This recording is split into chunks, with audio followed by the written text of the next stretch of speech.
बिस्मिल्लाहिर्रहमानिर्रहीम। अस्सलाम वालेकुम। आप देख रहे हैं K92 न्यूज़ और मैं हूं आपकी मेज़बान तस्बीहा मजहर। शामिल करते हैं आज की अहम खबरें। ठट्टा से खबर शामिल करते हैं। सोंदा के करीब दरिया सिंध के दूसरे किनारे जोरार बिलो की रिहायशी 3 कमसुन बच्चियां दरिया सिंध में नहाते हुए डूब गई, जिनमें 2 लड़कियों को बचा लिया गया, जबकि 14 साल लड़की अरीना बेटी अदरीस रिन डूबकर जान बहक, जिसकी तलाश मकामी गोता मार टीमों की जानिब से की जा रही है।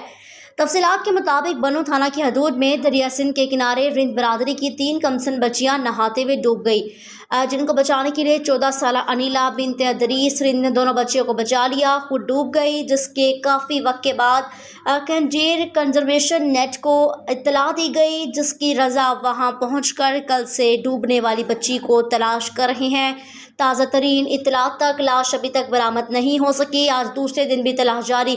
इस मौके पर केंजर पुलिस और महकमा रेवेन्यू के ठेकेदार अयाज कात्यार और दीगर गाँव वालों की बड़ी तादाद जाए वकुआ पर मौजूद। गोतामार टीम की तरफ से बच्ची की तलाश की जा रही है।